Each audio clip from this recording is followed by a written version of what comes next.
Yun, meron dito sa Summer, Sniper 150, cash dumper bob. Ano?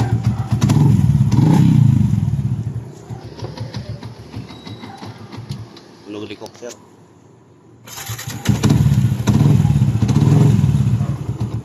Oh. Grabing ano? Luwag, ano ba? Dumper lang yan. Tara, buksan natin. Makita natin yung dumper niya. Yung confirm niya, oh. Grabe yung logo. Tapos, hindi pa nalagaan sa langis. Ayo. Grabe, tingnan natin lining niya. Mga idol, open natin yung dumper niya, no? Laki ng play, oh. Mamaya, picture natin mamaya yung bagong kapit natin. Gamit natin pit. Yun, napalitan natin ng glass dumper. Walang galaw. Ito natin.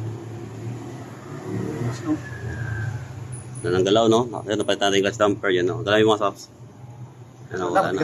Oh, yes. Sige, rivets natin yan para mabalik na natin.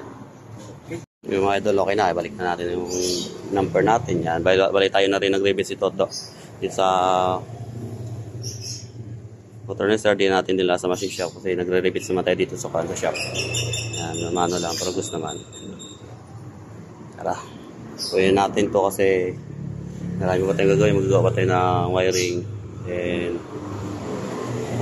full race and bearing sa harap. Yes. Wala natin yung tunog likop. Narin pa tayo agad ng plus lining. 89,000 o doon na rin ako nito. Yan. Bago rin napahit ng dumper, kaya grabe tunog. Tunog na rin yung lining niya. Pahit natin, ng genuine din. Ayun, pahit natin genuine lining pa rin para goods na goods pa rin. Stock naman to lahat. Hindi pa sa pipe. Okay. Yung mga idol, napahit na natin ng car dumper. Marinig mo na yung tunog ng flare, ano? Oo.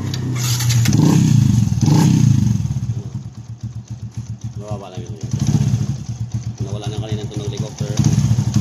Confirm natin na tapos dumper ang sira.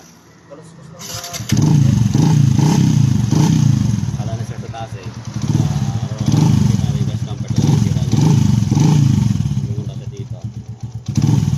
Ayos, tanggal na yung helicopter. Kaya yan, sa vehicles mo ito, gagawa tayo dito. Ito yung Bayani sa Palawan City na po.